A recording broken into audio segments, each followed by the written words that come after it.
Welcome back, ladies and gentlemen. This is the Beehive Week 2 slate for the NFL, season. Week We two, got Sebi back. week He two. he missed last week, but he's here to give us his thoughts about the games in this slate. So, we're just gonna be talking about what we think about the game, high level stuff, betting, fantasy, whatever comes to mind for each game. Just kind of give insights into what we can expect for these coming football games. I guess let's start with the Cleveland Browns at the Baltimore Ravens, minus 11.5. Ravens are a big favorite in this one.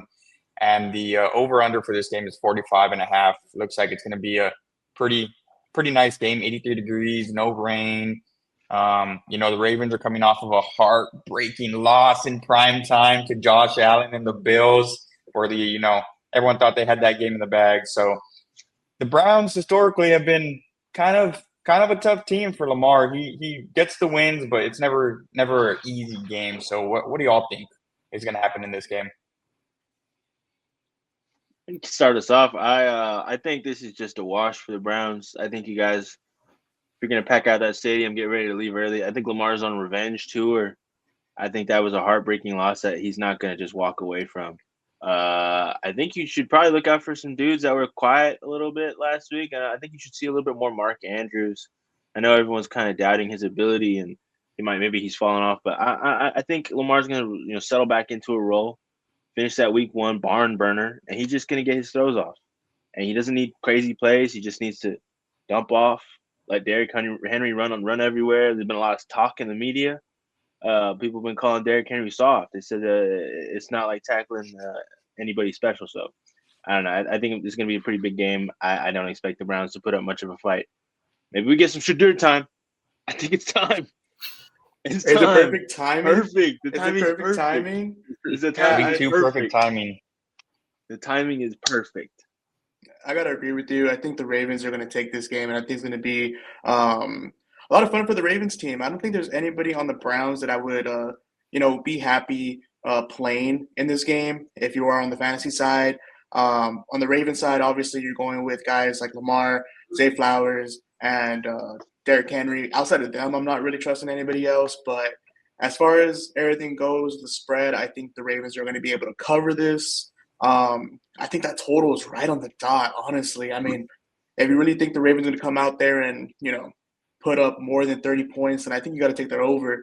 I think they will. Honestly, I really do think they will. So I'll go ahead and push the over on this one. It should be a fun game for the Baltimore Ravens. Should be a sad one for the Cleveland Browns. A couple things.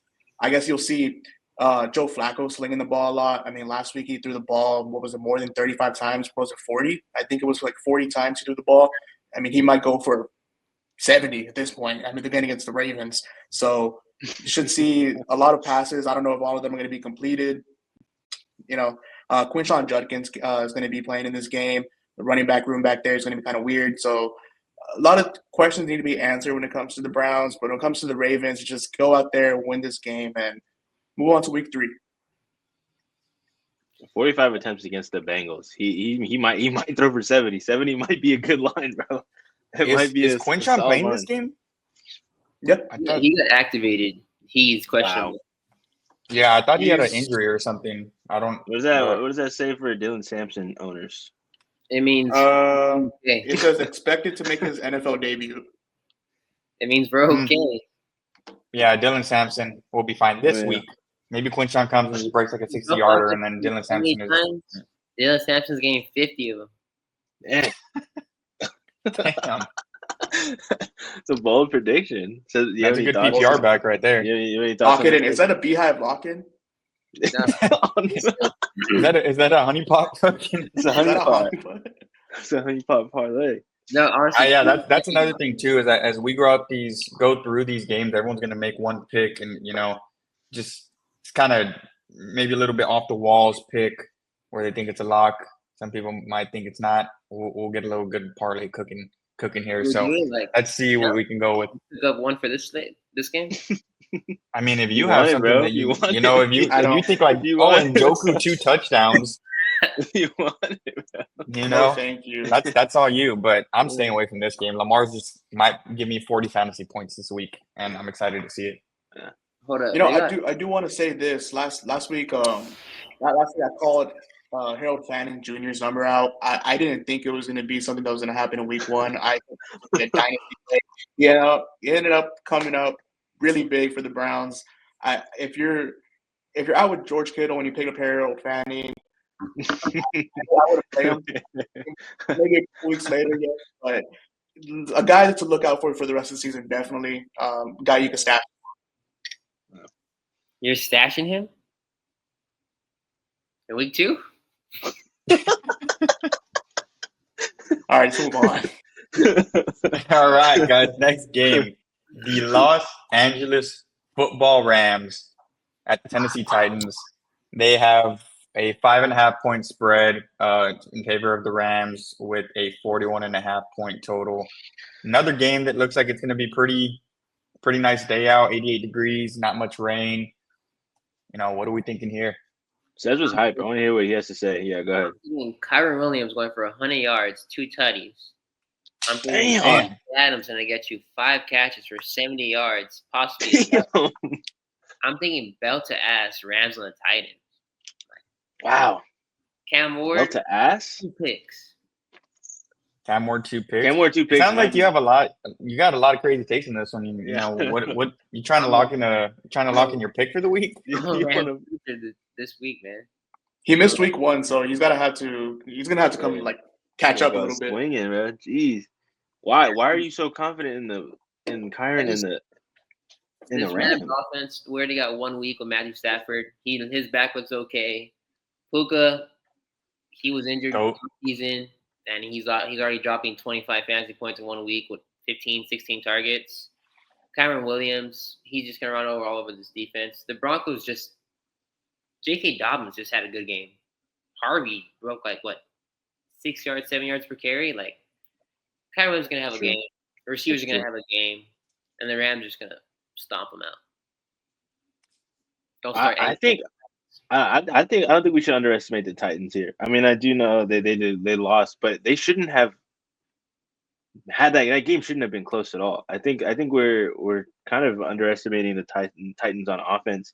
I know Cam Ward was looking very rushed, but that's the Broncos defense. I feel like that's a really tough matchup to go against on your very first NFL game, your first NFL snaps. You got to go against Pat Surtain, Jahdae Barron. Calvin really can't catch the damn ball. No, everyone out there, he was getting those throws off. And I think with another week to adjust, I don't know. I think the Titans are something you should kind of worry about. I don't know if their offensive weapons are someone you can rely on from a fantasy perspective. As a Calvin Ridley owner, I'm not happy starting him this week, especially after last week's performance. But I don't think it's going to be a super wash. I think the game's going to be a lot tighter than we expect it to be. And I think the Titans very, very possibly, I would not be surprised if they upset the Rams here by 1 or 2 scores. Interesting. 2 scores. Yeah, so I like what both of y'all are saying. I think the Rams are going to have a really good day on offense, and I think the Tennessee Titans are going to do better. But when you go from the Broncos defense to the Rams defense, you got to really take into consideration that they're going to be applying the same amount of pressure. And as long as Cam Ward can convert under pressure, they'll be fine. The only thing is that last week, all his receivers were dropping every single ball. It was really bad. He got the most drops for the week. It was bad. It was really bad. But if they can convert those, it could look a lot better. Honestly, the total of 41.5, I would hit the over on that one. I would hit the over. That's an exactly over what game I was thinking. Yeah, and then can the Rams cover that? Yes, they can cover that. But that total 41.5, you don't think the Titans are going to come in and at least score touchdown, 2 touchdowns, 3 touchdowns? And they can go up to 3 if they want to.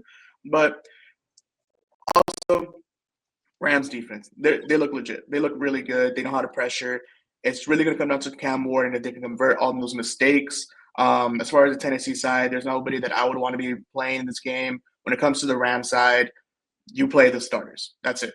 It's simple as that. You play the starters outside of Matthew Stafford. That's it. You don't worry about anything else. But the thing that's glaring to me is that total 41.5. B, you want to talk a little bit about that?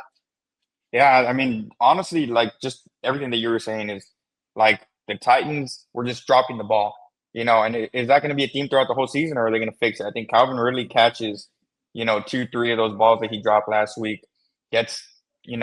Pollard looked pretty good. I don't think he's going to be that much of a, factor in this game, but I can easily see this game going 17-27, 20-27 game, hitting the over pretty easily, and Calvin Ridley having a decent game, 12 points.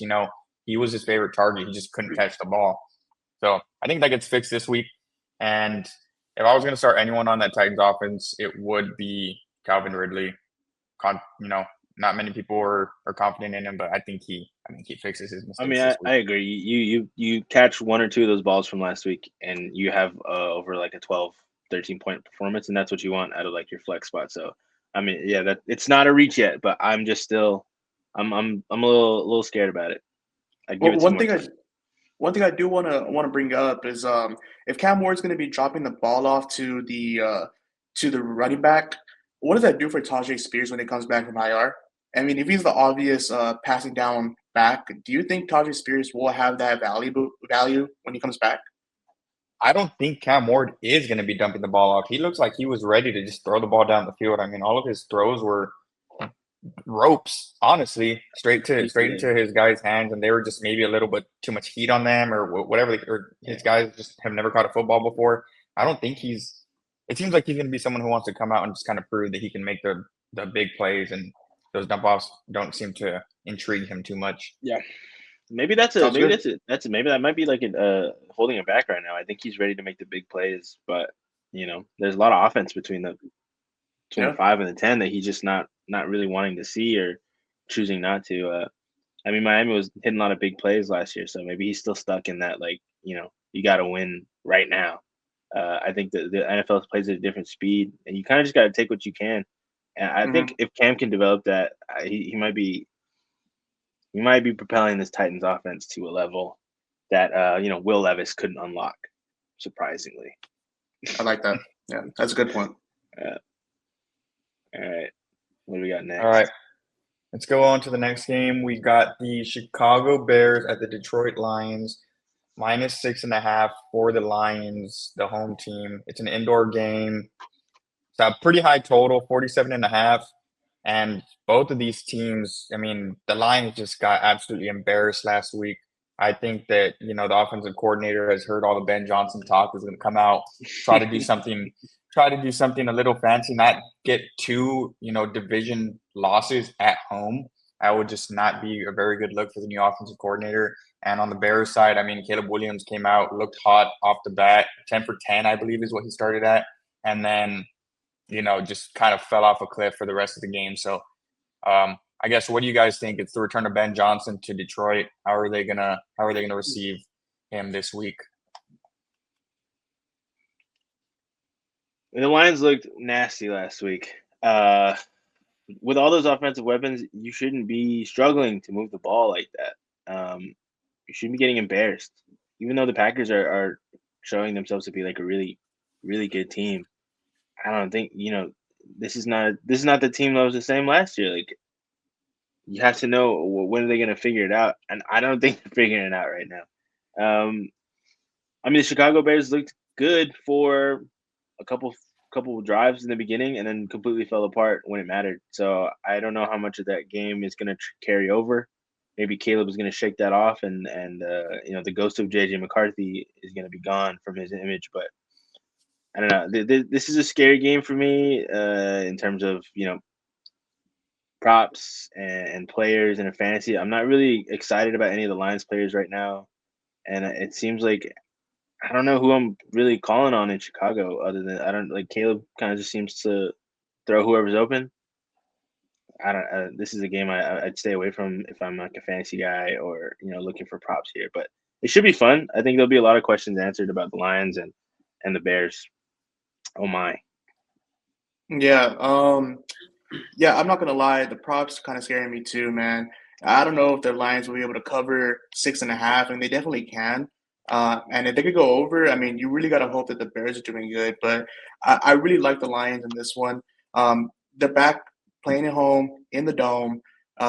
Last week, it was kind of rough, but I think that says more about the Packers defense than it does about the Detroit Lions offense. Packers defense has just been really, really, really good. And we saw what they did to them, and then we saw what they did to the Commanders Thursday Night Football. I mean, they were out there making plays, but the Bears defense is not that. I mean, they're struggling to put cornerbacks together. They actually gave me a phone call last week to see if I could pop on. Like, I couldn't, but that's why I'm here right now. Oh, shit. So let's talk about the playmakers. Obviously, they have Jahmyr Gibbs, they have Sam Laporta, Amon St. Brown, Jameson Williams. I mean, they can't cover every single person. Someone's going to be open. And Jared Goff, he didn't have a bad game. Yes, it looked bad when it comes to the score, but he went 31 for 39.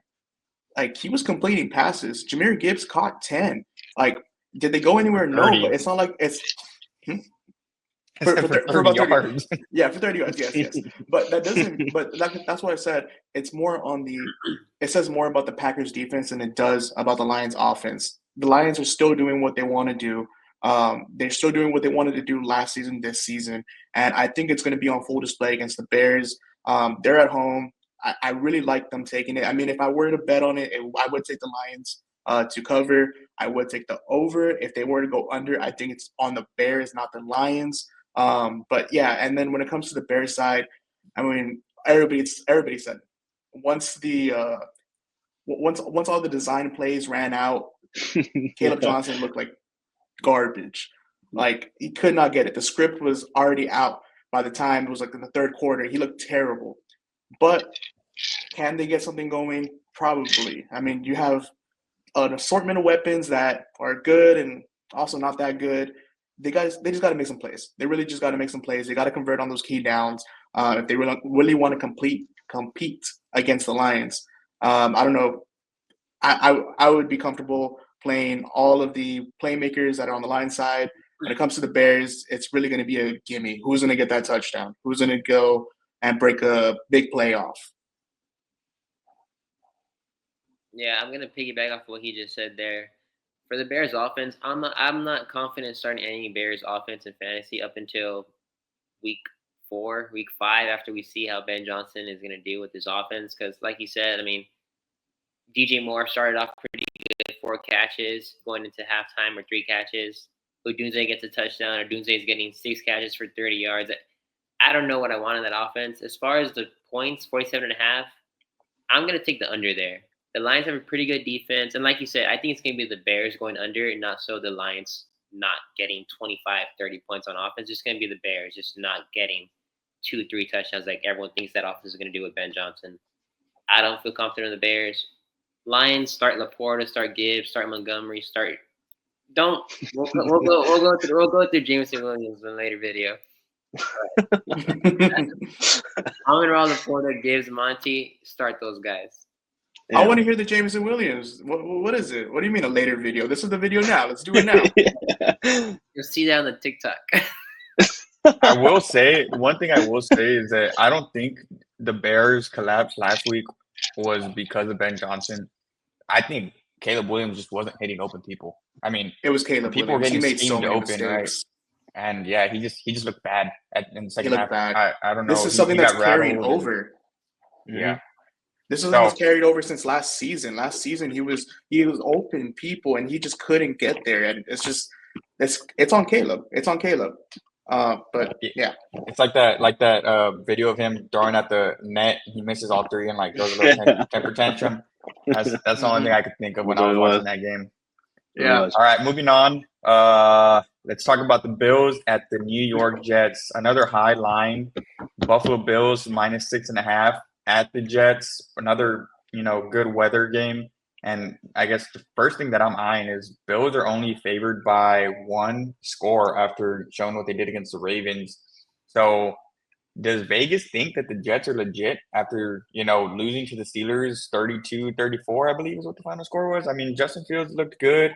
He was hitting passes. He wasn't just a running back, but when he needed to use his legs, he did.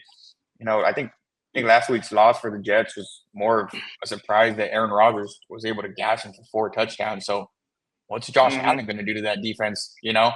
I guess what do y'all think about this game? The Jets, I think this is the game to really prove if they're for real or not. I don't expect much from against the Steelers, and then you lose that game. So now I'm really questioning like who was the fluke? Was it the Steelers or was it the Jets? I think Justin Fields looks really really great. He was throwing the ball a lot better than anyone had expected him to. And it kind of makes a lot of people on the Jets viable now. Like Garrett Wilson was a really big risk, but I mean he seemed super confident in throwing to him, and he looked great on the field. Obviously Buffalo is I don't even have to talk about Buffalo, bro. For 3 years they've been doing the same damn thing. Josh Allen is Superman, and he'll throw to any damn body out there. I might play this week against the Jets and grab a tud. Mm-hmm. That Sleeper. yes, I might be Lock it in. pick Lock of it the in. week this week. That point. Also, I'm looking at the point total. The Jets scored a lot of points last week. I mean, the Bills did too. I think that seems to me like a pretty solid over on the point total there, especially with the way Justin Fields was slinging that rock. Yeah, I kind of want to talk a little bit about that point total, man. I mean, last week we talked about the Jets and the Steelers, how we talked about how they weren't going to go over. There was going to be a barn burner, and then they ended up being the highest scoring or second highest scoring game on the slate. Number I'm one kind of was the Bills. scared, man. I was saying I'm a lot of kind of scared hurtful now. things about that game Bill, last we week. said a lot of things, a lot of stuff. We got put onto a lot of lists. The Bills scored 40 points. The Jets scored more than 30 points. Does that stay relative for the rest of the season? Probably not. Let's go with the law of averages. I'm taking the under on this. Honestly, I'm going to say both of these teams are going to come out and just play really good defense. Yeah. Now let's talk about the players. Obviously, you mentioned Josh Allen, Superman, going to throw everywhere. Is Keon Coleman that guy though? That's what I want to know. And honestly, when it comes down to it, he really might be. He really might be that guy. And then you 2 scores in the fourth. okay. I sorry, I didn't hear you. And then obviously James Cook, he came out there. He was really good. But I want to talk a little bit about the Jets. And you asked the question, was it more on the Steelers being a fluke or was it the Jets being a fluke? I think it was the Steelers being a fluke, man. I think the Jets, they're really good this season. And I'm not saying really good, like in the grand scheme of things. They're talking really good compared to last year. Justin Fields, he uses legs efficiently. He was making the right reads. Eyes were always downfield. And, you mentioned it yourself that Garrett Wilson, he was out there and he was confident. And I like that a lot. Brees Hall was getting out into open space. And I really do think this Jets team can really, shake it up a little bit. I honestly think the Jets can probably cover it too. If I believe that the point total is going to be under, I believe that the Jets going to also cover it as well. But it should be a fun game. Hopefully the same players are going to be the ones that come out last week. The same ones are going to be as successful next week. But it really can go either way. In my opinion, it's rivalry as well. So one thing I do want to point out also is, I mean, Derrick Henry just went nuclear against the Bills last week. Brees Hall looked really good against the Steelers.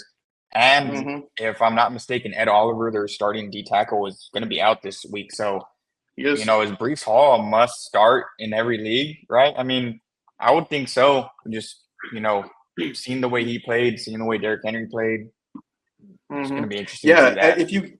If you get into the open field, if you get into that second level, which, I mean, the Ravens were able to do that. If you could do that, Brees Hall can do that, or Justin Fields, if you could do that too, I think those are really good plays in this week. One-on-one with DeMar Hamlin. Who wins that? Oh, no. He's won every battle he's in. DeMar won the ultimate battle, bro. I'm scared to go 1v1 against him, bro. What do you think, Sebi? Yeah, he played God. He played God. I'm not very high on the Jets. I mean, Justin Fields, I feel like does this every year. He has that blow-up game. Everyone grabs him fancy off waivers, trading for him. And then he's still just a regular fantasy quarterback, 14 to 16 points with explosion games every other 2 weeks, 3 weeks. I'm not that high on the Jets. It was a really good week 1. The Steelers' run defense looked like shit. I don't know. There was a lot of scoring, but the ball was just going back and forth, back and forth, back and forth. So you're gonna get a lot of scoring opportunities when you're switching sides that fast. I'm not this high on the Jets. I don't think they cover 47.5. More so that the Jets don't get you 20, 28 points. They're not going to score 3 touchdowns. The Bills could score 6 times, though. They really can. It wouldn't be like That's not crazy to say that. That's not crazy to say that. I wouldn't hold it against them. Nah. like I don't know. I'm not that high on the Jets. I will take the under on this 47.5, and I think James Cook's gonna crush. Cook. All right, moving on to the game of the week. The New York Giants at my Dallas Cowboys. Oh my God. Cowboys are only favored. Game of the week.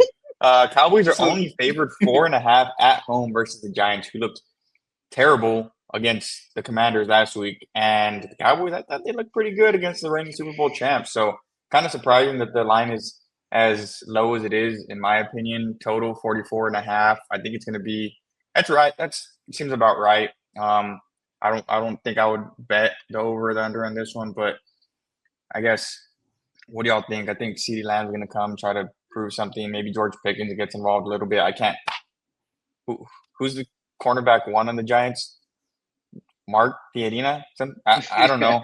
So, we're going to be playing press coverage with some B.O. Gray, corners, and we just got to see. Yeah, I think Dak might throw for 4 touchdowns this game.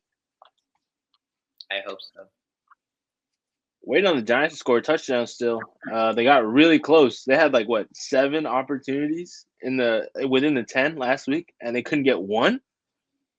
I thought Russell might have injected some life into this Giants team, but god damn, they were so ass last week against the Commanders team that got kind of whooped last Thursday against the Packers.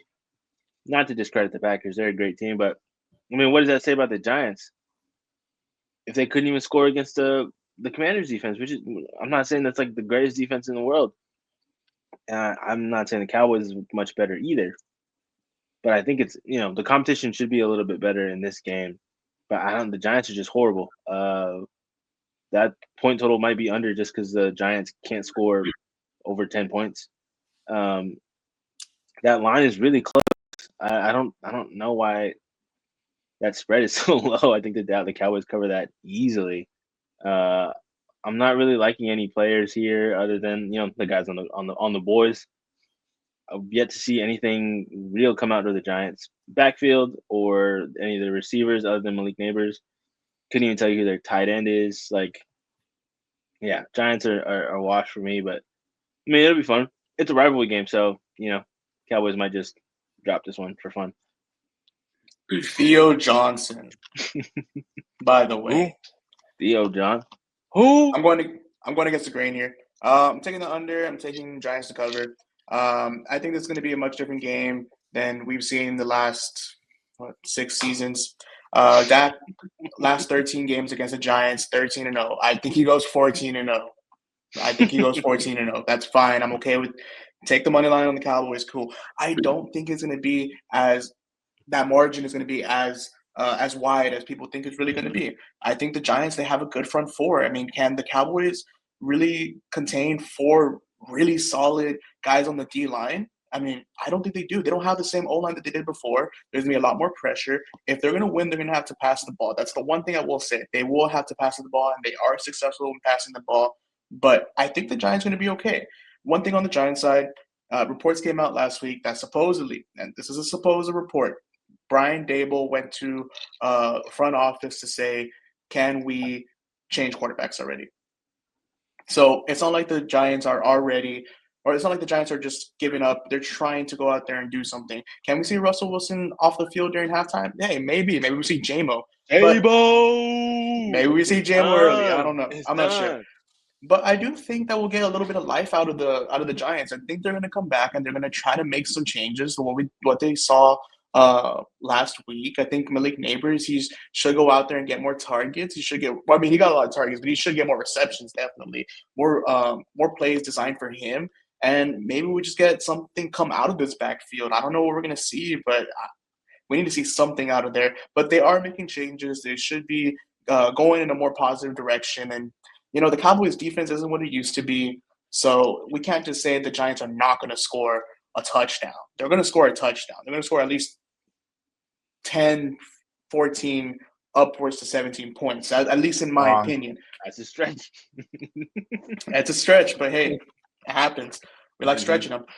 So as far as the Giants go, I mean, I would be comfortable obviously playing Malik Neighbors. Outside of that, I mean, maybe if you want to throw a super sneaky Russell Wilson play there, if you're in like a, I don't know, 20-man league, 32-man league, you can if you want. Super flex. On the other side, Javonte is somebody that I'm kind of scared to start, only because that front four is going to be kind of hounding the pocket and hounding that area of the field. So I really don't think Javonte would be I'm not confident in starting him. Obviously, Dak, you could start him. Obviously, CD, I would like to see more Pickens. I really would like to see more Pickens, and I think we can get some Pickens in this game. But as far as spread goes, I think Giants can cover this. I think it's more realistic that they can cover this in this year. And I think the total, I think it goes under. But that's just my opinion. You guys speak. Let me hear what you got, Sebs. I agree on the under on this point total. The Giants' offense, I just you can't get anything going when you're every other day. You're like, is it gonna be Dart today? Russell Wilson today? Like who's like J-Mo? Like this whole offseason, this offense was never able to build chemistry with the quarterback because nobody knew who the quarterback was going to be. You're already seeing reports are Jackson Dart might come in second, third quarter. Like, I don't know. I'm not touching any Giants player. I actually just traded for Tracy in my other league. I gave away Cedric Tillman, though, like 14th round receiver. I don't give a fuck. Like, but on the opposite side, on the Cowboys, I agree with you on Javonte Williams. I'm not too high on starting him because while the Giants secondary isn't great at all, they're like you said, the defensive front is a lot better than that.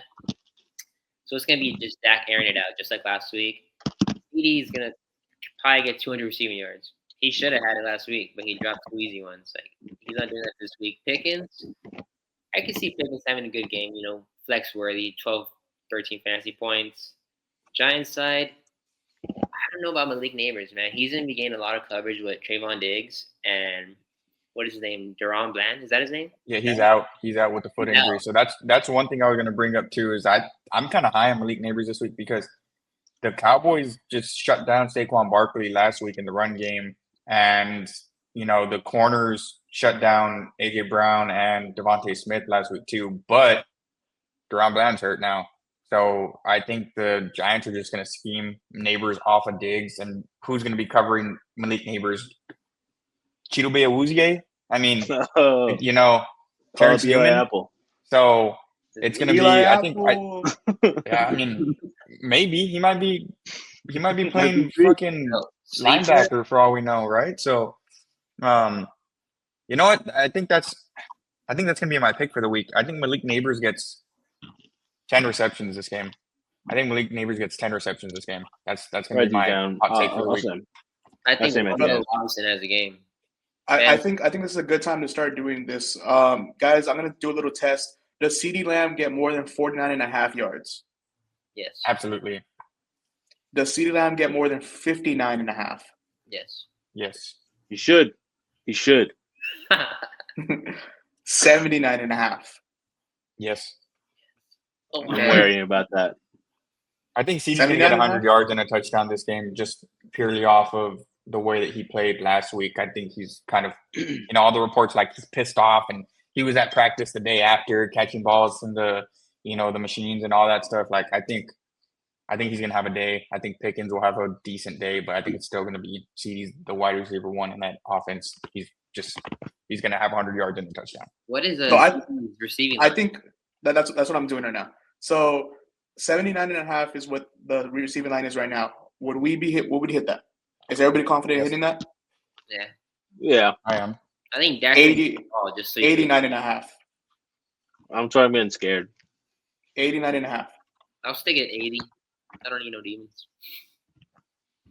I would go 89. I would go 89. I'm safe with I'm taking it. You want 109.5. 109. That's where it gets scary, but I'm probably still taking it anyways. Okay. I love that guy. 89.5 is a demon. Lion is 79.5. Anything below that is a goblin. So CeeDee Lamb 79.5 yards. Do you want to lock in a CD 79 on him? You want? Should we make a slip? I'm asking. Well, I no, got him lined up right now, so ready to go for whatever.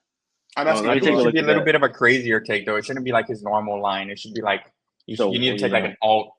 That's why I said like Malik Neighbors 10 receptions. You know, his line's probably what 6.5, maybe. Let's take a look.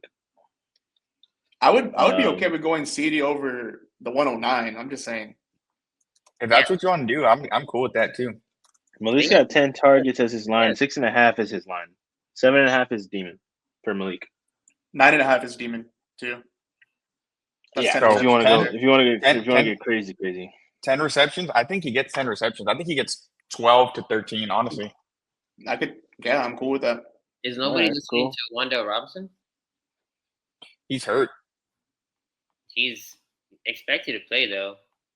Yeah, but he's been hurt like the past 2 days. How much are they really going to use him? He had 8 targets last week, and now there's no Deron Bland playing in the slot with the Cowboys. Is everyone going to make their picks off this game, though? Are we just like doing it off this game? I mean, I don't want to make my pick out this game. We did all this talk, and we're like, everyone get in on this. I mean, I have. You did want 10 for Malik, so I have. I want 10 receptions for Malik Neighbors. I don't know, it's up to if Arnold wants to take 90 or 109 for CD. I'll find another game. Don't worry. I just think there's better propositions other than a Giants Cowboys game where things get crazy. Things get crazy. Things get bananas. I had CD's line already ready for you guys before we started mentioning everything. I was already ready to like talk about CD's line if you guys wanted to make that a pick. But I'm okay with Malik Neighbors. That's a lot harder. Are we doing his first demon? 7.5. We're just doing 10 receptions. 10. He said 10. He said 10. Whatever you want. Pick for yourself. 8, 9, 10. All right, next game is the demon. Yeah, let's go. Let's move on. Next game, San Francisco Niners at the New Orleans Saints. Brock Purdy's hurt, -3. Niners are favorite at the Saints. Total is the lowest of the week so far at 40.5. I think I'm going to hit that over, though. I mean, none of these defenses look very special to me at all. And, Kittle's out, Purdy's out. Sure, who cares? Who's the backup? Is it Sam? Mac Jones? Macaroni Jones might come out here and just hit his Bama line. I mean, Pearsall, who knows what he does? Olave's looking like an option. Juwan Johnson. There's a lot of – I think this is a pretty good fantasy if you got any players on both of these teams, it might be worth starting them. So, what do y'all think? I know Brock Purdy is out, and we like to doubt his ability, but I think this game exposes all the Brock Purdy haters. I think he does a great job of keeping the ship together, and without him, it's going to fall apart. I expect C-Mac to get 35 touches because he's going to be the only thing operating in this offense. No George Kittle, there's no safety. You don't got no safety blanket to throw to. Mac Jones is coming into a really bad situation operating this offense. Saints defense isn't very good, but you're losing a lot of options here. You got C-Mac, you got Pearsall. Anybody hear about what's his name? That was on the holdout for a long time. Juwan Jennings. Is he hurt now? Pretty sure. I think he might play. Possible to play. I don't think Mac Jones is in a tough situation here. I don't think the 49ers pull this one out. I think the Saints, even though they got a rocky foundation, they got a foundation. Mac Jones is going to have to take over this offense, missing a couple key pieces, and I think they're going to expose. They're getting exposed today. I think the Saints are going to really give it to him. I like that. I'm actually scared of that point total. It looks very enticing, but I mean, who knows? If the Niners stall out on offense, could be a rough game. You talk about Mac Jones going into a tough situation. I think last year when he went and came in for Trevor Lawrence, I think that was a tougher situation. In the 10 games he played, he threw for 1,600 yards, and he went 8 for 8 for touchdowns, interceptions, and they're going to come. That's going to come. That's going to happen. I honestly think he could keep them relatively afloat. I think he can. I mean, the weapons around him. He has Christian McCaffrey. I mean, do you really need any much more? Pearsall is a solid receiver. I don't know who's going to come in if Juwan Jennings is not in there. But I really do think Mac Jones can come in and do a really solid job. I think the 49ers do cover. I think this is an over as well. And mainly because the Saints are looking very surprising. Kellen Moore and Spencer Rattler, those guys, how many attempts was it last? Well, how many attempts was that? Was it 49 or like 41? 41 to 49 attempts for Spencer Rattler. They want to pass the ball. And if you're going to give an opportunity to pass the ball on the 49ers defense that isn't what they used to be, hell, I'll take that. I'll take the over every single time when it's like that. So I think there is some people you could start. I think it's safe to say you can start Pearsall. You're probably not going to get the same production that you got last year with Mac Jones, Brian Thomas Jr., but you can assume that he's going to get a pretty good amount of the work. Obviously, Christian McCaffrey, just got to hope that you don't overwork him, especially during this time. You do not want to overwork him. So maybe you do see a little bit of some backup running backs in there. I don't know. You sprinkle in a little bit. Still fine. You're still fine. You're starting Christian McCaffrey. You're still happy to start him. And then on the other side with the Saints, you got to start Juwan Johnson. I mean, he played 99% of the offensive plays last week. Yeah, they love him out there. Yeah, they love him out there. And he wasn't just playing tight end; he was playing that slot role too. Am I comfortable with starting anybody else outside of that? No. Why not? Even if it's Olave, even if it's Rashid, no. Well, my bad. Let me take that back. Alvin Kamara, you drafted him high. You start him. That's besides the point. As far as the other pass catchers out there, no, I'm not. But I do think this goes over. I do think the 49ers do cover.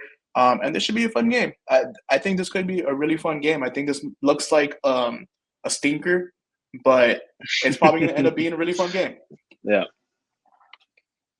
Yeah, I agree about Xavier. I think the Saints take this game this weekend, and I think their offense is going to be really good for some reason. Not really good, but good enough, to at least cover that 3-point spread at the very least. San Francisco, they're losing weapons. They just got a new kicker. Like, they're not even confident in their kicker. Did you see him? Did you see him last week? No, I know. Jake. I don't know why Jake Moody was employed for this long, honestly. It's been like that's garbage. Yeah, that was bad. I don't know. Tough watch. It's a really tough situation. Yeah, you have Christian McCaffrey, but then, like you said, you also got to be, weary that, hey, don't give him 30, 40 touches, when he was just coming off a calf injury last week. Yeah. Don't do that. So, Pearsall, I think Pearsall is great. I will start Pearsall in fantasy. I think he's a safe floor, 12 to 14 points. Give him a touchdown. He might get you around 18 to 20 points with a touchdown. But I think he's a safe 12, 14. As far as the Saints offense, for some reason, I just love Chris Olave this week. I just love Chris Olave. The San Francisco defense did really well against the Seattle's running backs with Kenneth Walker and Charbonnet. That might just be like a offensive thing for Seattle, new quarterback, new coach, offensive line's kind of beat up. But Alvin Kamara is not the best runner to begin with. Great pass catcher. He only had 2 targets last week. I don't know if Spencer Rattler's going to feed him 7, 8 targets that were used to in fantasy. I think Olave, Juwan Johnson is going to have some pretty good games. Olave's prop on his demon actually is like 6 or 7 receptions. I'm crushing that prop. But then again, I don't know if we want to go so prop heavy on weak teams as the Giants and Saints. So that's just what I'm looking at for this slate here. Chris Olave's demon receptions. I think he's going to crush that. 13 targets last week. He left the game twice. He probably gets, I don't know how many might leave it 3 times this week, bro. Yeah, let me take the over on. Take the over on left games. Yeah. Let Olave meet Fred Warner in the middle, bro. It's wraps. It's over. Sebs, would you be comfortable taking that 7? So you'd be comfortable taking that 7.5 target line? I would take his 5.5. The demon as well. For targets? For receptions for Olave. Yeah, no, for targets for 7.5. Oh, I would do the demon. Yeah, what is it? 7.5 for receptions. Then receptions, demon. So yeah, reception 7.5 demons. All right, I like that one down.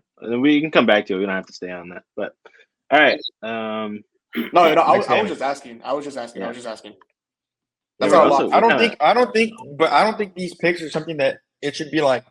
You guys want to take this? It's just like, all right. I was like, Malik Neighbors is going to get 10 receptions. That's it. Lock it in. So, Sebs, you just got to be like, all right, fucking Alvin Kamara is going to get 1,300 fucking receiving yards. If you believe that that's going to happen, just fucking Chris say it. Olave, You know what I mean? if we're not doing demons only, Chris Olave 7.5 targets, crush. No, we are only doing something Only demons. that's Only demons. outrageous. 5.5 receptions, demons, crush. All right.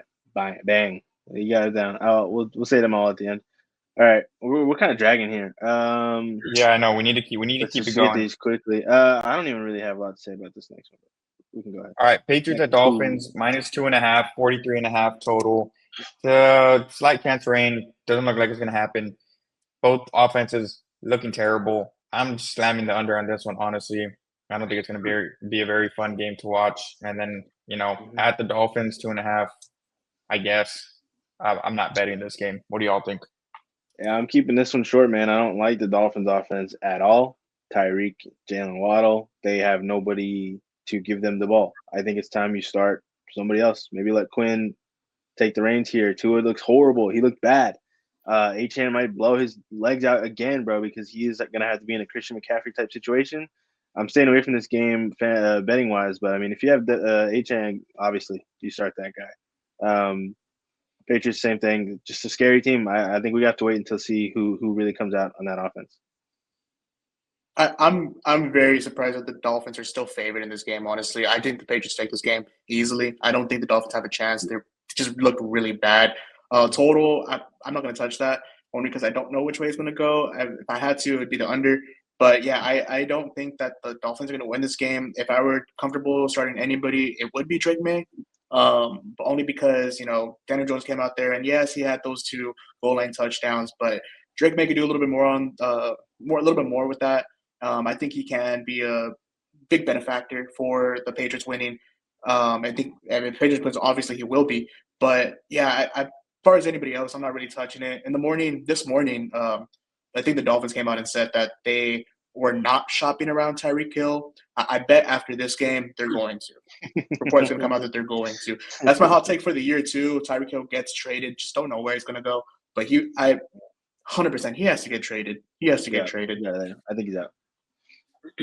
Yeah, I mean, I got the Patriots winning this game. As far as like offense-wise, I think the Dolphins kind of bounced back this week. Geno Smith just threw for 320 yards against this defense in the rain. Not in the rain, but it was a pretty big, rainfall coming down that game, start and finish. So I don't know. I think Tua has a little bounce back, 250 yards passing, 240. Not crazy numbers by any means, but I think Tyreek has a productive fantasy day with 13, 14 fantasy points. I mean, I know we expect 20 plus from him, Kansas City days, but I mean, we got lower expectations now. We saw what happened last week. I don't know. I think it's going to be a decent game offensive wise for the Dolphins. I still got the Patriots clearing the line there. Point total, I'm going to take the under, but I think the Dolphins kind of have a bounce back offensive wise. Still, Patriots taking the game. All right. Onto a more interesting game. Yeah, no, sure. I mean, league leader in passing, but week 1, sure. But onto a more interesting game. We got the Jags at the Bengals, -3.5. Point totals at almost 50. Bengals are favored. Both offenses were just kind of. I guess Jags looked okay against the worst defense in the league, and the Bengals didn't look good. I expect Jamar Chase is going to get a lot of targets. Just they didn't feed him enough. I think Joe Burrow had like a bottom 3 depth of target this past week. It was like no pass over 10 yards or something crazy like that. So, I mean, what do y'all think about this game? Yeah, I don't like the point total. It looks way too high for an offense that really couldn't score any other way than Chase Brown, just getting in. Jamar Chase was kind of non-existent. T. Higgins was non-existent. Joe Burrow didn't even really look too good. I don't see how they bounce back against the Jags here, unless they're going to force feed Jamar. But I mean, what does that leave for all the other dudes on offense? They're kind of just going to be begging for scraps. I mean, you'd expect them to come back into form. So if they do bounce back, it'll be this week. But I don't see them hitting over 49 points. The Jaguars as well. They're not really an offensive powerhouse. I mean, Etienne had his big run of the year last week, already gassed it out. So we'll see if he's productive again for this week. I do think Travis Hunter is on the rise here. He took pretty much all of what would have been BTJ's screen looks. And if they're just going to keep trying to force feed him to do something with the ball, I think Travis Hunter is going to take a big jump here just because, that's your guy. That's your draft pick. You got to give him the ball. And then what does that mean for BTJ? I think he's getting pushed out, and he might be losing a couple of receptions each week. And Travis Hunter seems to be taking over that offense. But we'll see how he plays. He's supposed to play a little more defense this week, so I'd be wary starting him. But I'm confident in Travis Hunter. I think he's going to do really well this week. I don't think the defensive snaps are as big as a factor as we were worried about in the offseason. It should be fun. I'm excited to watch this game, though. It'll be a lot of questions answered about some rocky offenses. Yeah. I'm kind of on the same side as you, man. I think it's gonna be a really fun game. Travis Hunter should be seeing a little bit more defensive snaps, but is Jamar Chase gonna burn him on the outside? Is T. Higgins gonna burn him? Like, I don't want to see Travis Hunter go against Jamar Chase, man. That's gonna be kind of crazy. But I will say this: Travis Hunter, he is getting all those midfield receptions, and I don't think it's the midfield receptions that BTJ had. I think it's the midfield receptions that Evan Ingram had. And I think he's getting those targets. That's where I think BTJ still stays in the same role. And yeah, he might lose receptions, but I think he's going to get a lot more air yards. And I think it just couldn't click. It just didn't click last week. I think this week it definitely can click. I think this game is a lot closer than people think. I honestly think it's upset alert too. I think there's an upset here. There could very much be. I mean, we saw in the last couple we've seen the last couple seasons that the Bengals do start slow, and we thought that the Bengals weren't going to start slow this season, but they did. So I mean, this could be an early upset. I mean, this really can be. But there's a lot of guys you can start here on both sides of the ball. You're going to start BTJ. You're going to start Travis Hunter. You're going to start ETN. You're going to start Burrow. You're going to start T. Higgins. You're going to start Chase Brown. You're going to start Jamar Chase. A lot of weapons on both sides. Not very good defenses on both sides. Should be a fun game. Give me the over. Okay.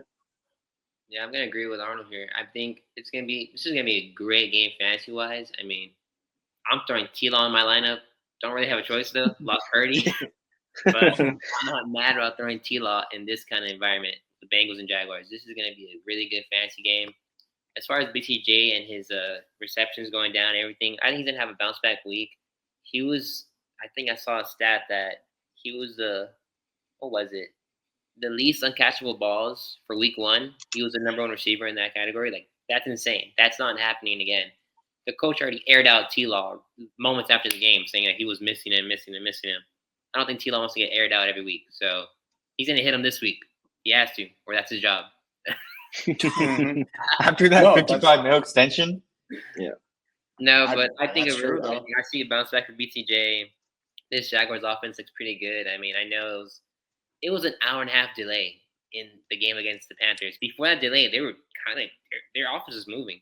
So I'm not worried about T-Law having a bad week 1, BTJ being out of the offense week 1. They were not hitting targets. They took a 2-hour break before they came back in the game. Like, come on. This is going to be a great game fantasy-wise. I'm taking the Jaguars taking this one, and I think I'm taking the over on 49.5. Interesting. So, nice. Joe Burr washed. Time to tank for Arch. Still slow. Tank for Arch. All right. On to another ugly game. Another low total, 40.5. We got the Seahawks at the Steelers, -3. Steelers are favored here. It's really just because of the home field advantage. You get those 3 points. So kind of a coin flip. Another nice game. All these games seem to just be mid-80s, no rain. I don't know, man. I think old man Rodgers doesn't really do it. He didn't go for 4 touchdowns this week. I see if Sam Darnold can look like JSN was the clear favorite target last week, which was good to see for JSN owners. Kenneth Walker sucks at football now. So Zach Charbonnet is going to be taking his job. And I guess what are we thinking? It's the return of Metcalf to the Seahawks. First time he ever plays his former team. Is he gonna show up and show out? No, I still don't like the Steelers. I don't care what I saw last week. I think it was a fluke. I don't like Aaron Rodgers and the way he throws a football. I think he just got lucky with a sleeping Jets defense that wasn't expecting anything out of this team. I think DK runs chalkboard routes, and maybe he'll bust a big one, but I mean, he's bound to. He might bust a big one all over Seattle. Revenge game, he might turn up, bust a big one. Wow. Locking down. Other than DK, I like Jonnu a lot. Jonnu Smith, I think, is gonna have a big game. I think it kind of showed flashes of it. Showed flashes of it last week. Pat Freiermuth seems to. I mean, they seem to have figured out a way to get both of them on the field because Arthur Smith loves putting Jonnu Smith on the fucking field and giving him the ball in unorthodox ways. So I expect Jonnu to have a big game. Not a big game, but he's gonna be productive. And then on the Seahawks side of the ball, JSN looks like the clear number one on that team. Sam Darnold can obviously support a really good wide receiver, so I think that's big news for JSN owners like myself.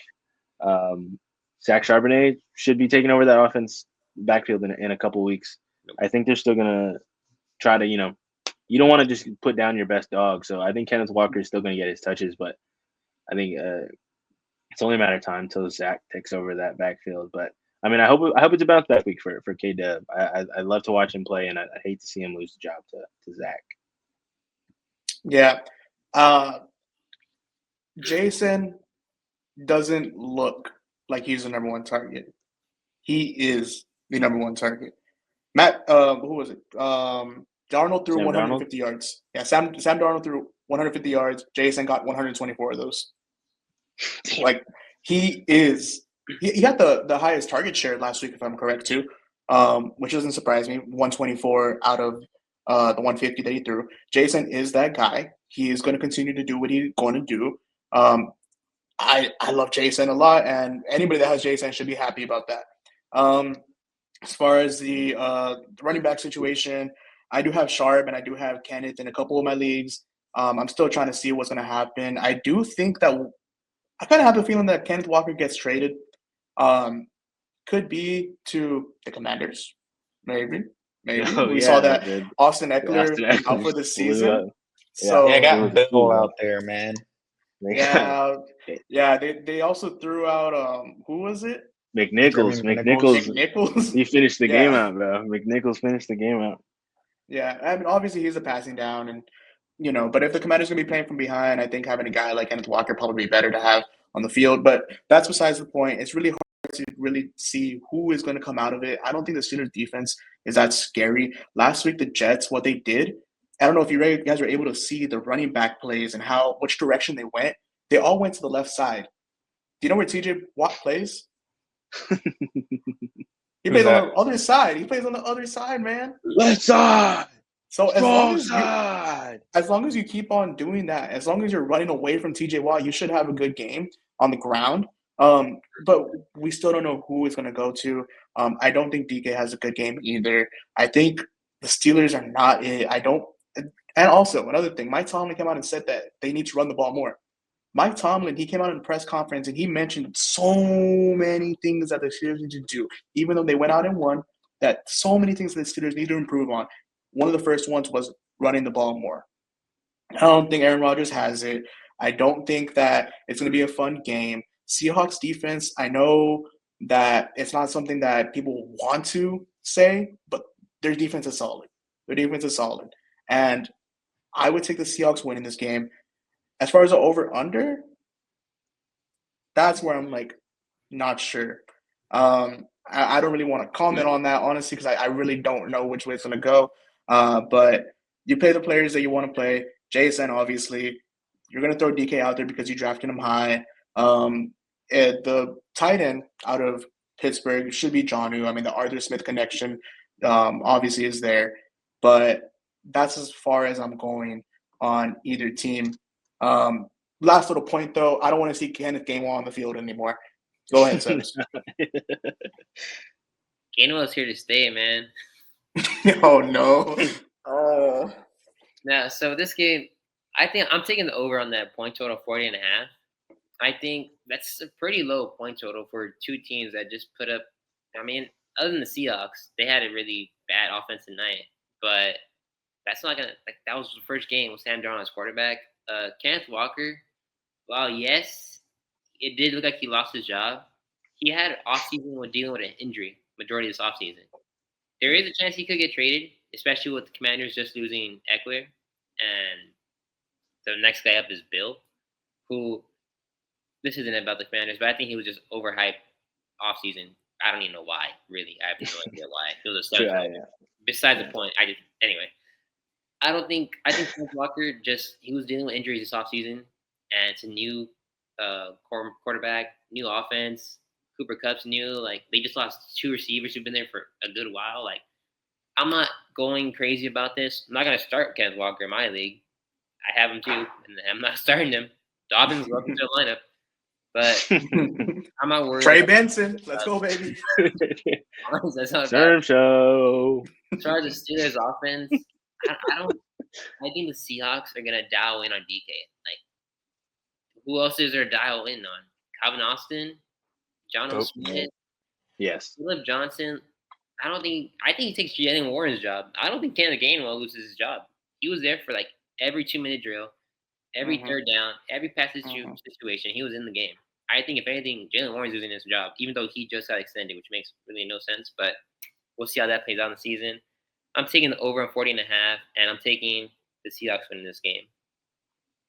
Let me interject real quick. I got my honey pot parlay pick of the week. I got Johnny 4.5. Oh, Johnny over 4.5. Johnny over 4.5. Smash that.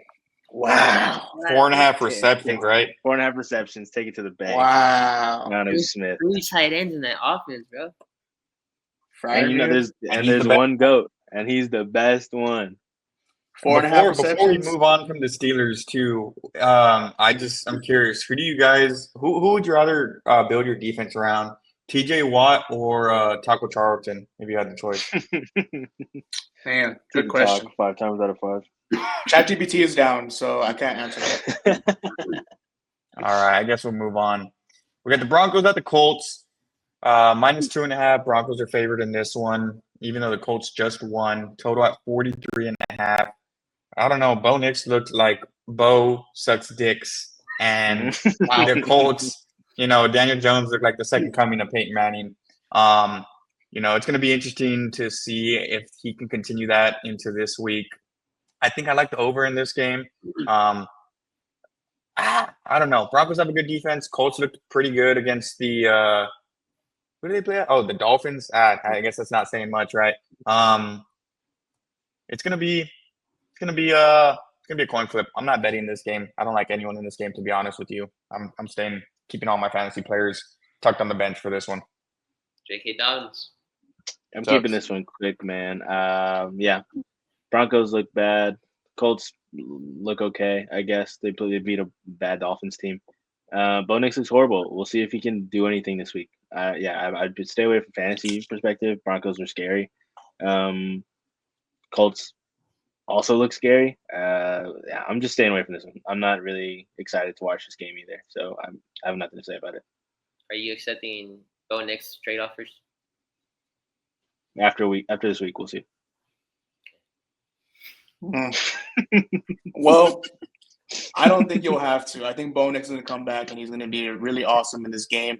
He looked bad in the week 1. He tried to do a little bit too much. He tried throwing the ball on the run. He did so many little things because he thought he was going to beat the tight ends. He did too much.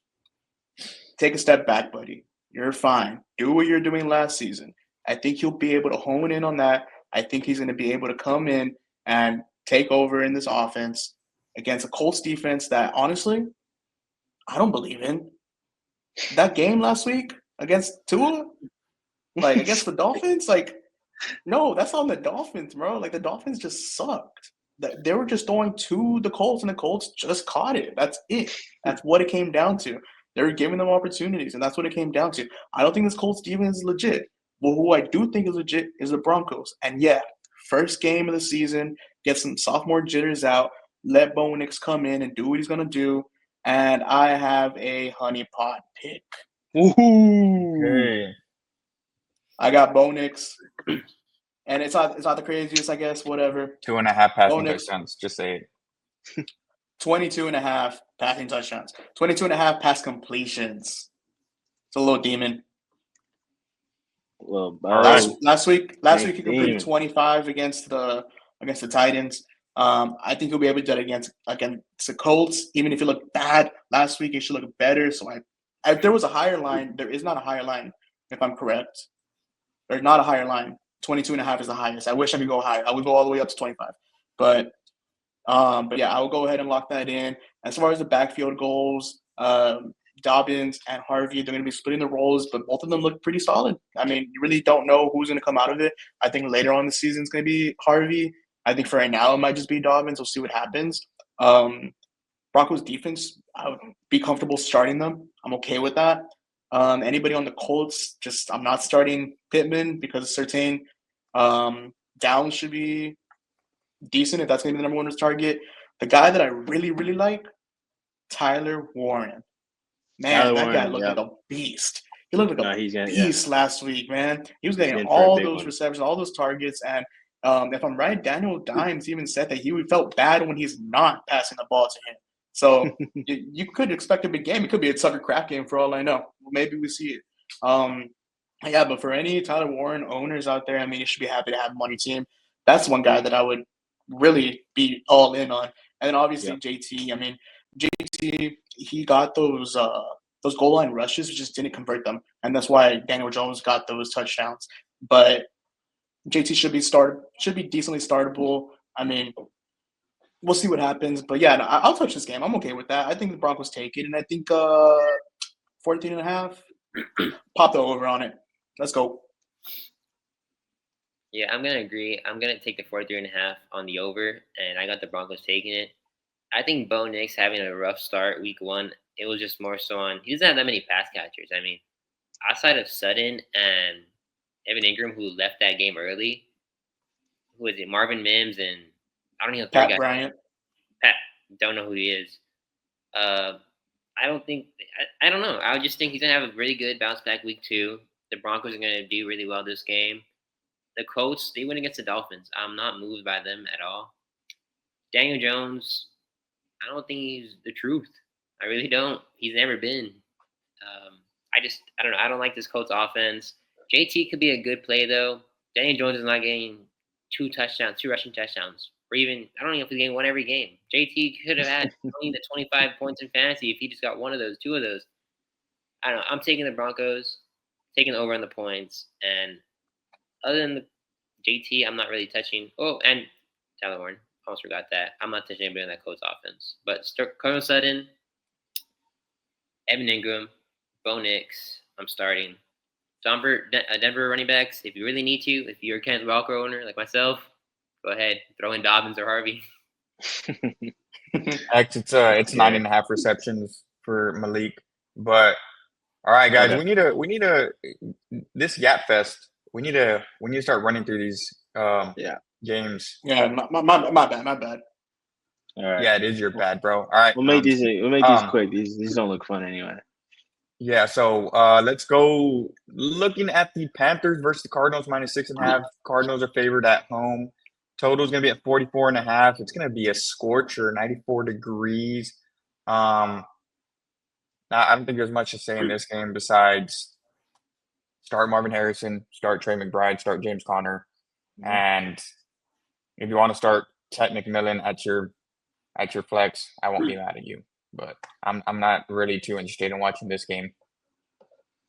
Yeah, I mean, I think this was supposed to be Bryce Young's big year, so we're still waiting on that. If he's gonna have a big game here, I like Marvin Harrison. I love the routes that he's getting nowadays. I mean, this season.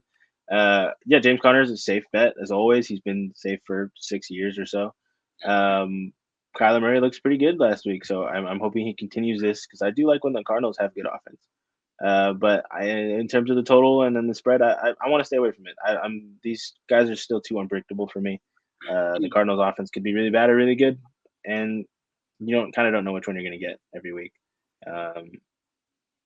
Let's go, James Conner. James That Conner. Yeah, I like this game a lot. I think both of these teams' offenses can come out and do something really good. I don't think any of these defenses are any good at all. I would be starting the guys that you obviously start: Harrison, Trey McBride. I would start Kyler Murray here too. Bryce Young can be a start if you are really desperate, but I wouldn't, necessarily throw that dart yet. And then Tet, you're starting Tet there. Should be a fun game. I do think that the Panthers could cover. I think 6.5 is a lot. Total definitely can go over. But yeah, I mean, I don't really have much to say about this game. I will be excited to watch it. I will be happy to watch it. Yep. Yeah, I'm taking the Panthers to cover that spread. As far as points total, I'm probably going to take the under on that. I think it's going to be a really run-heavy game for the Cardinals. James Conner is going to be a smash play this week. I can see him scoring 2 touchdowns, 100 yards, 3 to 4 receptions. I think it's going to be a smash play. Marvin Harrison Jr., you don't bench him ever, but I don't know. I think he has a tough game. I mean, I don't see the Cardinals airing it out as much as they were. JC Horn. JC Horn, I mean, he was solid against BTJ. I don't know if I'm going to say. I think BTJ is a little better than Marvin Harrison Jr. I'll say that. And even though Marvin Harrison Jr. was a generational talent, he was drafted, all that. I don't know. I'm not touching anybody fantasy-wise other than James Conner, really, and feel safe about it. Yeah, I mean, solid. Quick little summary of this game. I would be safe with covering. McBride. I would be comfortable starting Hubbard, though. Chuba Hubbard. I would be okay with that. He had a big game last week, yeah. Yeah, Chuba, you do have to start. Cardinals are not a defense that's really scary. I forgot about him. So, yeah, Chuba, good start. Yep. Mm-hmm. On to a more interesting game, in my opinion. We got the Eagles at the Chiefs. Eagles are favored by 1.5. Totals at 46.5, which is kind of high in my opinion. I think I'm taking the under there. Doesn't seem like to be a very high scoring affair. And I don't know. Chiefs didn't look too great. Eagles didn't look too great, even though they won. If I was a betting man, I would take the Eagles here. I think the Chiefs are just not the team that they were. Pacheco sucks. I was staying away from Pacheco as much as possible. I know Arnold has him. I'm praying for you at night. And, Saquon's going to have a good game. I think A.J. Brown gets 10 points. Devontae maybe 10 points. I think I don't know. Hollywood Brown, is he get another 16 looks? Maybe. It's going to – might have to. Yeah, I think it's going to be a 23-17 game. Eagles. So, I don't know. What are y'all's thoughts on this game? This is scary. I don't feel confident in any of these guys on the team. I think the Eagles looked really bad last week, and they won. But, I don't know. How do you feed your receivers? Devontae looked bad. Or it didn't look bad, but he didn't get any looks. AJ got 0 looks. Dallas Goedert was eating up. So is this just the team that's going to roll with? Are the Eagles just a Dallas Goedert tight end team and Saquon? And then with the Chiefs, I don't know how they're going to look when they prepare. I think last week was very improvisational. They were just starting to scramble and they were just throwing to whoever was open. But now our team's going to start scheming for Hollywood Brown. Maybe you'll see, some better coverage on him since they were now. Who else are you going to throw to? I think Travis Kelce still continues to have a good outing. He looked good last week, and I expect that to continue. But this is a scary game. I'd stay away from it in terms of your must starts, obviously. But in terms of flex guys, I'm staying away until these guys figure out what their offense looks like. Damn, Travis Kelce and good in the same sentence was crazy. So here's what I think. I think the Eagles are going to cover this, and I think it's going to be a very sneaky over. I think you're going to see 3 quarters of probably really good defense, and then the fourth quarter you might see an explosion. I think the Chiefs know how to game plan against Saquon. I don't think that Saquon's going to have the same success that he did last week. I do think the pass catcher is going to have a lot better. A.J. Brown should be a lot better. Smith should be a lot better. No Goddard, if I'm correct. No Goddard this week. Did he already get ruled out? Yeah, I believe he already got ruled out. I'm not entirely sure there. Changes everything I had to say. But yeah, so I do think that. Yeah, I do think that the pass catchers for the Eagles, you definitely start them. Even if you thought for any reason you weren't going to start them, go ahead and start them. On the other side of the ball, man, Pacheco does suck. He only got 5 attempts last week, man. But hopefully they'll integrate him a little bit more. We'll see what happens. I mean, I'm a hopeful Pacheco guy, so maybe we'll see what happens. But as far as betting goes, I will take the Eagles spread and I will take the over on this.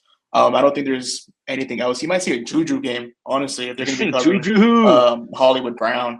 So we'll see what happens. But yeah, right away I'm gonna piggyback off what you said because one of my picks for this game here was Juju Demon 4 catches. I think he's. I like that. I think he's at 3.5 receptions. The Demon. I think Juju's gonna smash that this game. Yeah, I always love to ride for Juju. As far as this game, I think the Eagles take What? it. They're gonna crush that point total, and I don't know. Like, yeah, they're both really good offenses, but defenses, but they're also really good offenses, both teams. I think Devontae's gonna have a great game. He's one of my must starts for the week. Kind of biased because I have him in fantasy league too, but I mean, his Demon are now 70 yards receiving. I think he's gonna crush 70 receiving yards. That's just another one I'm looking at for this game. If I'm looking at anything to bet on, I'm looking at Devontae 70 yards Demon, and I'm looking at Juju 4 catches Demon. Like, those just sound free to me. I will lean more towards Juju.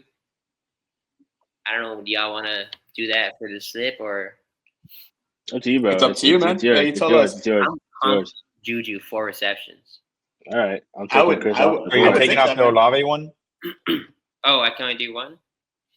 Yeah, it's like one, like your must for the week. Oh, we're not doing a full 6 leg? I mean, there's only 6 of us here. It's just 4, like one on each of us. All right, then we'll just leave it as is. All right, Chris off. But I'm looking at it now. Do you guys want to lower this neighbors one? Because if we go to 7.5, it's still a Demon, and everyone picks Demon. So I don't want to be the one who sells us. I say, you bro. Say smash 10. You say smash 10. Well, no, bro. That's the thing is everyone. You're supposed to pick crazy picks, and everyone's like, "Yeah, this guy's gonna get 4 catches." I was like, "A demon's crazy." A demon's crazy. A demon's crazy. A demon's crazy. Yeah, I told you if there was a Demon higher for Bo Nix, then I would have, but there wasn't. This guy was taking the deepest demon of neighbors, bro. You want to keep that? You want to change it to the lower Demon? We could go 7.5. Okay. If anybody, I hope nobody tunes out, bro, halfway through the video, because. Imagine he hits that 10 and they just fucking bang. Yeah, that's crazy. All right. Next game, we got the Falcons at the Vikes. Minnesota's favored by 3.5. Totals at 44.5. Indoor game. Sunday night football. Sunday night football. Those are usually some pretty high scoring games. I think both of these offenses have a lot of playmakers. You got Aaron Jones, who I think kind of sucks, but I think Jordan Mason's pretty good. Obviously Jettas. JJ McCarthy looked good at the end of the last game. Do they get Hawkinson involved? I think they might. On the other side, Falcons have Drake London. Looks like Darnell Mooney's going to suit up this week. I expect Bijan to run the ball better than he did last week. He was averaging 2.6 yards a carry, 2 yards a carry. I mean, that's just for a consensus top 3 fantasy football pick. That's not what you want from your guy, right? I'm hitting the over on this one. I think the Falcons actually win this game outright. It's going to be an interesting one, but I'm starting everybody. You can start.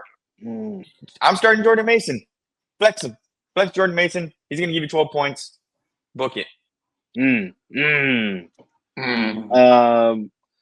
Sunday night football. I like Jay Jettas here. Obviously, I think he's going to have a bigger game than he did last week. I think JJ McCarthy has the juice now. I think we were all scared about him last in the offseason. But I've been seeing those videos of him on the sidelines saying, "Trust me, believe in me, don't give up on me." And Jay was like, "Of course, never." And you know what? Now I'm a full JJ believer. I think McCarthy is taking this team to highest heights that it's seen in the past couple of years.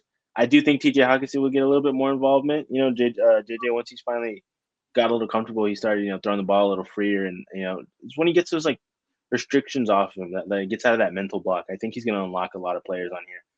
Jordan Addison, whenever he gets his opportunities. I'm curious to see who kind of comes out of the backfield for the Vikings. Don't know if they have a very solid one. And obviously the Falcons, you start Drake London, you start Bijan. Those guys are for sure. What does this mean for Koo?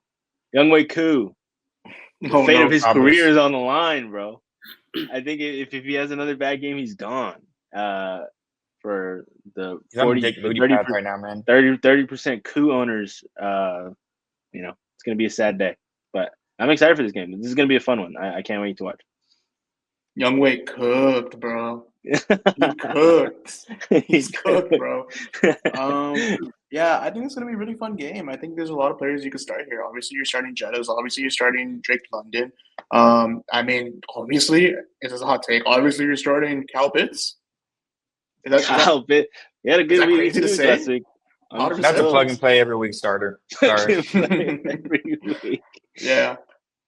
Should see the same amount of success out of Bijan. And then if you're really stalling for a quarterback, I think you can start JJ McCarthy in this one. I mean, he looked really great out there towards the end. And yeah, it was just those jitters that he needed to get off of him so that he can go out and really unleash what he really is. Should be a fun game. I think that goes over. I do think the Falcons. Actually, I think the Vikings. Damn. Actually, I don't know. You know, I'll take. I just won't talk about this one. Honestly, I'll pass this on to Sebs. You tell me. Yeah, it's a toss-up. It really can't go either way. Vikings have a really good defense, so I just can't say that 100%. Yeah, Falcons are going to win. But they are. I'm gonna say 100% the Vikings are gonna win. Damn. And I'm taking. You don't know ball. Makes sense. JJ McCarthy is the truth. He is. Jay Jettas, Hawk, Addison's coming in 2 weeks? Yeah, 2 weeks. I think this Vikings team is really good. This defense we already know is really, really good. They're gonna be firing the offense. They have really good running backs. I didn't think so, but then Aaron Jones hit me on a wheel route to fucking end my week 1. So I'm taking the Vikings on the over. I'm taking the points total over. As far as players to start for fantasy-wise, I'm starting Kyle Pitts. I'm starting Drake London. You're starting Bijan. I'm starting either Penix or McCarthy. I think you can't go wrong with either QB in this game. Mm-hmm. You're starting I think you can start, like Brandon said, I think you can start both running backs in this game. I would not mind starting Jordan Mason here. You're starting Hawk. You're starting Jay Jettas.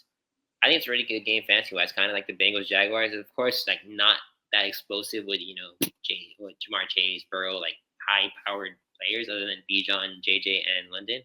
But I think it's gonna be a really good game, offensive-wise, fantasy-wise. It's gonna be a fun game to watch. I do love that you started with you are starting Kyle Pitts over Jettas in that game, Drake London's in that game.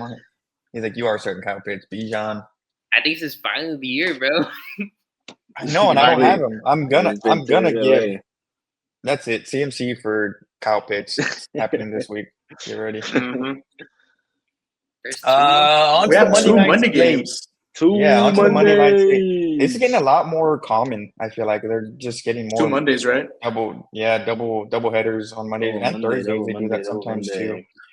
So let's talk about this first one. We got the Bucks at the Texans. Texans are Houston, Texas. That's what it says there. Houston, Texas. The Houston, Texas are favored by 2.5. They're at home. It's gonna be a kind of windy game. Says remote possibility of roof being open. I don't think that's really going to matter. I don't know. It might be the hater in me. I just think CJ Stroud looks like doggy. I can't say Baker looked much better. Ibuka made him look good. Ibuka is an every week starter until proven otherwise. I don't think Chris Godwin's going to come back and take that away from him. You start Nico here. You start Ibuka, you start Mike Evans, you start Bucky. Who do you start for the Texans besides Nico? I don't think anyone, in my opinion. I don't really like that team too much. For them to be favored, it's kind of surprising. Honestly, I think the Bucks come and beat the Texans, make them go 0-2, which is going to be kind of scary for them. But I just can't see the Bucks dropping this game to Houston, even though they have that pretty good defense. It wasn't enough for them to beat the Rams. I like the Bucks here. Yeah, Texans looked really bad last week. Their O-line looked horrible. Their defense was Swiss cheese. Even though they have a solid defense, like Matt Stafford was just finding the pockets in every single coverage. So I expected, to come out in a little bit better defensive scheme against arguably less accurate Baker Mayfield. I don't know how good his decision making compares to Matt Stafford. I'd say it's a little less, but he's got some magic. Baker has like a crazy magic that he turns on. But yeah, I'd also stay away from a lot of Texans fantasy options here, other than Nico. I don't know if Nick Chubb. He looked good. He ran really hard. Nick Chubb, I think, ran a lot harder than we expected him to. Coming off his knee explosion. So I mean, that's something to watch. I think Nick Chubb is a guy that maybe you keep an eye on for your season if you're in like a deep league or, the waiver wire is really bad for running backs right now. So Nick Chubb to me is a pretty solid snag. I think the Texans are going to play as good as their line. If their offensive line can't hold up like they did last week, then it's going to be a wash. And Tampa's going to take that. But I mean, the last time they played, it was a barn burner. So I'm expecting really good things out of both offenses this week. Yeah, I do think the Buccaneers take this game. But that total, man, 42.5, that's pretty low. I really do think it could go over. And I kind of do want to pick on what you said. They're only as good as their offensive line will allow them to be. That offensive line was dog water. It was so bad. Couldn't get anything going because of it. But if they were able to scheme something so that they can allow CJ to get more time in the pocket, I think you'll be comfortable starting Nico Collins, and you could see Higgins come out and do something nice. He really can make a difference in this game. I would also be comfortable starting Chubb. I do think the Texans have the opportunity to get into the red zone a lot more times if they did last in the last game. So I think there's going to be a goal line touchdown somewhere, and it really could be Nick Chubb. He was the best running back out of the room. So I think I would be comfortable starting Nick Chubb here. And then on the Buccaneers side, obviously you're starting Mike Evans. Obviously you're starting Bucky, and obviously you're starting Emeka Ibuka. I think it's going to be a really fun game. I think the over is over. I think they go over. You could probably see 27, 30 points out of both of these teams. They can do it, and it's a Monday. Why not? Why not? Let it fly. Yeah, I'm taking the over on this point total, and I'm taking the Bucks winning this game. Texans offense doesn't look good at all. CJ Stroud looks like Jaden Daniels. Daniels looks like CJ Stroud. I don't know. I like Nick Chubb. He ran really good. He ran really hard. I think he had upwards of like 4.5, 5 yards per carry. I know it was pretty good for coming off the injury he had. Mm-hmm. Something like that. Yeah, Nico had a really bad game, but that was just the Texans O-line. CJ Stroud couldn't get comfortable at any point in that game. As far as the Bucks go, you're starting Evans, like Brandon said. You're starting Evans. You're starting Bucky. You're starting Baker in this game. I want to see you're starting Baker. I mean, you kind of start Baker. There's not many quarterbacks in this. You're in a 12-man league at least. You probably drafted Baker high. Yeah, he was definitely 6th, 7th round QB. Probably, yeah, 6. I'm starting those guys. I think I'm only starting Nico and Nick Chubb. If you really need to throw in a running back, I'm starting Nick Chubb. And yeah, it should be a fun game to watch. Just, I don't know. It's Monday night. Anything can happen. Jaden Higgins can have a crazy game for all we know. Dalton Schultz might be up next. Night football. But, I'm excited to see this game. I'm actually taking the under on this one. I know all of y'all said it's going to be an easy over. I just think the Texans kind of hold the Bucks to a low score, and then I don't believe in that Texans offense much. But that'll be interesting. On to the last game of the slate. We have the LA Chargers versus the Las Vegas Raiders. This is going to be a very interesting game. Gino looks like an MVP. Herb looks like an MVP. Is Brock Bowers going to play?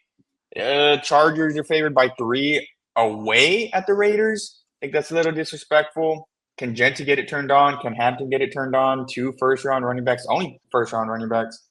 It's going to be in the dome. I feel like it's going to be – they're both quarterbacks are just going to be airing it out. I think I take the Chargers, and Not by much. It's going to be a one-score game, but I think the Chargers pull this game out. Yeah, this is a battle of titans right here. Geno Smith throwing for 500 yards. Justin Herbert looking really good. I do think Justin Herbert's a better quarterback, though, but Geno just knows how to get that ball out. Brock Bowers hasn't been listed as I guess it's going to be a game time decision because they still haven't put out any designation on if he's going to play or not. And I know that's a little scary, but if you have Brock Bowers, you start him. It doesn't matter if he's coming in without practice. It's Brock Bowers. He's a guy that you have to start. There's also not many substitutions you can put in for him. I'd rather have an injured or maybe not as prepared Brock Bowers than I would over Chuga Conquell. I don't know, some other tight end guy out there. I don't think Amari Hampton really has it. I mean, he played okay last week, but I think you're really going to see a difference between him and then a guy like Genty, who really is just going to hopefully have a better week this week. I know we expect a lot more out of him, especially those that burned a first round pick on him. So it's just head-to-head matchup is fun. QJ, is Quentin Johnson gonna continue being a superstar, or was that a fluke last week? This should be one of the most exciting games of the week, and I'm really excited to see Geno and Justin go head-to-head. Yeah, I think this quarterback matchup is going to be fun. I think Herbert obviously gets the best of them. I think the Chargers take this game, and I don't think it's close. I think the over, you hit it. That's fine. A couple things, just Herbert's him. This is the season for him to come out and do what everyone thinks that he should have done these last couple seasons. The big if guys. If he was this, if he was that. Well, now it's now. Geno, great guy to have on a offense like this where there's so many different places he could go. I kind of want to talk about that Bowers. I think he's already on the downtrend of just being out. But if you play him. I really like Michael Mayer. Michael Mayer got involved a lot last game. They came out and said that they have 2 tight end ones. They don't have one. They have 2 tight end ones. And Michael Mayer is the other guy. And I think if Brock Bowers is out, I think you can start Michael Mayer. That's just throwing that out there. But Marion Hampton, yeah, he looked bad against one of the best run defenses in his first game ever. I mean, I think that was going to happen. I think he comes back in and he does a lot better of a job. I think he still takes this job away from Najee. I don't think he's losing it whatsoever. Quentin Johnson, I also believe that that's a fluke. I don't think that lasts. They have a lot better guys. They have obviously they have Keenan Allen. They have Alan McConkey. It just happened to be Quentin Johnston, and that's okay. That's gonna happen sometimes. But when it comes to the rest of these players, you start Genty, start Jacoby Myers, you can start Geno. I'd be okay with that. I just start Geno. Geno's a good start. You can start him and everything. I just really don't think that he'll come in and make that difference that the Raiders are going to beat the Chargers. Like, nah. Yeah. I think it's comfortable. The Chargers going to play really well in this game, and you start your guys. Yeah, I got the Chargers winning this game, and I'm taking the over on that point total. Raiders, Underdog just tweeted that Brock Bowers was seen at practice today, participating in practice. I'm not sure how much weight that's going to hold. I mean, they're playing on Monday, so if you have Brock Bowers, I don't know. I don't know how you take this report for today. Are you going to wait and see if he plays Monday? You're going to back up Michael Mayer. If you have him on your team, get him off waivers. Maybe that's something you do. But I think he's going to play. You don't just throw your best player who hasn't practiced all week. You just throw him in the last final practice of the week for him not to play. Maybe, I don't know. I don't know. Snap count, I don't know. Fantasy-wise, you're going to start Jacoby Myers. You're starting Genty. I would not mind starting Geno. Like, I know X said it as a joke. I don't think he's going to throw for 500. Who's joking? Who's joking, bro? He's going for the record. He didn't say it as a joke. He's going to have another 300-yard game. I think that's possible. Yeah. But I think Brock Bowers has to play for him to do that. I do believe that. As far as the Chargers go, Hampton didn't look that great on the ground, but it was a Kansas City defense who I also think is going to do pretty good against Saquon Barkley. So that's not, I'm not worried about Hampton in that game. But I think they're going to ramp up Najee a little more. I might be biased because I got Najee. But I think That's they're going to crazy. get a couple more carries this week. I think they are. I can see Hampton with 15 and Najee getting 8. I can see that possible. Yeah. What? Throw the guy with one Um, Y out there. Okay, It's like yeah, bucks. that's crazy. Who ends with the more fantasy points, Hampton or Genty? If you guys had to bet. Genty probably. I'm gonna say Hampton. I'm going to say Hampton. I don't see. I think it's Hampton doesn't also really get Genty. involved. I don't think Hampton doesn't get involved in the pass. Like I think he needs to if he wants to score that much or score more than Genty. I think it was just Herbert just had a great game. Like, he didn't have to check it down. Mm-hmm. All right, we'll see. We'll see. I think a lot of this goal line could go to Hampton too. Could be. And the recommendation, just throw it out there. Oh, Michael Mayer. If you have Brock Bowers and you don't have another tight end, just get Michael Mayer. You'll be fine with Michael Mayer. Just throwing it out there. yeah. Well, that wraps All right. up our week 2 slate. We got our 100th parlay of the week. We have Neighbors over 7.5 receptions, Olave over 5.5 receptions, Jonnu Smith over 4.5 receptions, and then we have Bo Nix over 22.5 completions. If you want to get saucy, hit that 9.5 completion or receptions for Malik And Neighbors. Jonnu had a 6.5 line. Bang that one too if you want to get. Juju Smith rich. over 4.5 receptions too. Yeah, that's an a lot. outline for Olave. That's an outline for anyone, I guess. Yeah, it's a lot though. But all right, that's gonna wrap it up for this week. You know, I think we're gonna go 16 for 16. Yes, and it'll be interesting. So, peace, horns down, gig 'em, Aggies by a million tonight. Notre Dame, you got something coming for you. He's up. We'll see y'all next week. See y'all next week.